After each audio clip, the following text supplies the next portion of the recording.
ನಾಡಿನ ಸಮಸ್ತ ಜನತೆಗೆ ಶರಣೆಂದು ಈ ಮೂಲಕ ರಾಜ್ಯ ಸರ್ಕಾರಕ್ಕೆ ಕರ್ನಾಟಕದ ಎಲ್ಲ 224 ಶಾಸಕರಿಗೆ ವಿನಂತಿ ಮೂಲಕ ನಾನು ಮನವಿಯನ್ನು ಮಾಡಿಕೊಳ್ಳುತ್ತೀನಿ. ವಿದ್ಯಾರ್ಥಿಗಳ ಭವಿಷ್ಯ ರಾಜ್ಯದಲ್ಲಿ ಡೋಲಾಯಮಾನ ಆಗ್ತಾ ಇದೆ. ಧಾರವಾಡದಲ್ಲಿ ಹೋರಾಟ ಮಾಡಿ ವಿದ್ಯಾರ್ಥಿ ಮುಖಂಡರು ವಿದ್ಯಾರ್ಥಿಗಳು ಈಗಾಗಲೇ ಮೋಸಕ್ಕೊಳಗಾಗಿದ್ದಾರೆ. ಕಾರಣ ಅಂತಂದ್ರೆ ಹೋರಾಟಕ್ಕೆ ಪರ್ಮಿಷನ್ ಕೊಡ್ತಾ ಇಲ್ಲ. ಯಾವುದಕ್ಕಾಗಿ? ತಮ್ಮ ವೈಯಕ್ತಿಕ ಸ್ವಾರ್ಥಕ್ಕಾಗಿ ಯಾವ ವಿದ್ಯಾರ್ಥಿಗಳು ಹೋರಾಟ ಮಾಡ್ತಾ ಇಲ್ಲ. 2,86,000 ಹುದ್ದೆಗಳು ರಾಜ್ಯದಲ್ಲಿ ಖಾಲಿ ಇರತಕ್ಕಂಥದ್ದು. ಆದರೂ ಕೂಡ ಸರ್ಕಾರ ನಡೀತಾ ಇದೆ.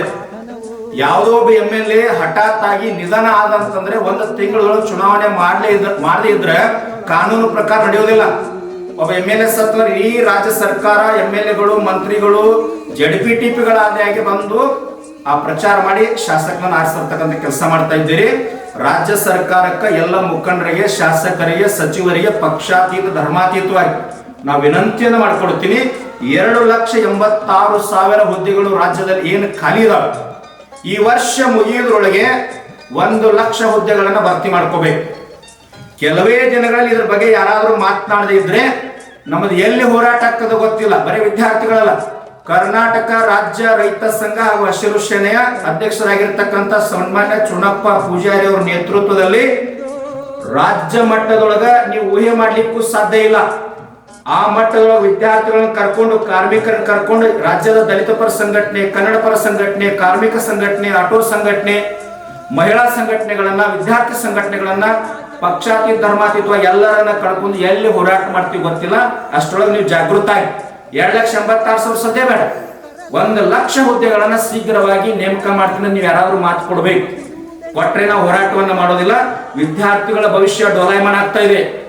ಆ ವಿಷಯ ಮುಗಿದು ಹೋದ್ರೆ ರೈತರ ಮಕ್ಕಳಿಗೆ ಮೊದಲನೇದಾಗಿ ಹೆಣ್ಣು ಕೊಡ್ತಾ ಇಲ್ಲ. ನಿಮಗ MLA ಸತ್ರೆ ಚುನಾವಣೆ ಮಾಡ್ಲಿಕ್ಕೆ ನಿಮ್ಗೆ ಸಮಯ ಅದ, ಹಣ ಅದ. ನಿಮಗೆ ವಿನಂತಿ ಮಾಡ್ಕೊಳ್ತೀನಿ, ಇವೆಲ್ಲ 5 ಗ್ಯಾರಂಟಿಗಳನ್ನ ಕೈ ಮುಗಿದು ಕೇಳ್ಕೊತೀನಿ. ಇಡೀ ರಾಜ್ಯ ನಮ್ಮದು ಬರಿವಾದಾಗಿ ಹೋಗ್ತಾ ಇದೆ. 5 ಗ್ಯಾರಂಟಿಗಳನ್ನ ವಾಪಸ್ ತಕ್ಕೊಂಡು ವಿದ್ಯಾರ್ಥಿಗಳ 2,84,000 ಹುದ್ದೆಗಳನ್ನ ಭರ್ತಿ ಮಾಡ್ರಿ. ನಾ ಎಲ್ಲಾ ವಿದ್ಯಾರ್ಥಿಗಳನ್ನ ರೈತ ಸಂಘ ಮುಖಂಡರ ಕರ್ಕೊಂಡು ಬಂದು ನಿಮ್ಮೆಲ್ಲ 224 ಶಾಸಕರಿಗೆ ಗುಲಾಬಿ ಮಾಲೆಯನ್ನು ಹಾಕಿ ಸನ್ಮಾನ ಮಾಡ್ತೀವಿ.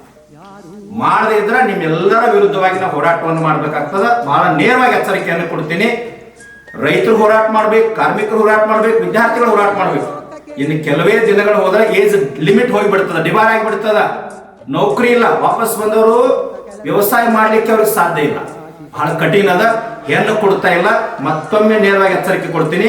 31 ಜಿಲ್ಲೆಗಳ ರೈತರನ್ನ ಕರ್ಕೊಂಡು ರಾಜ್ಯದ ಪಕ್ಷಾತೀತ ಧರ್ಮಾತೀತವಾಗಿ ಎಲ್ಲಾ ಸಂಘಟನೆಗಳ ಮುಖಂಡರ ಜೊತೆ ಮಾತನಾಡ್ತಾ ಇದ್ದೇವೆ.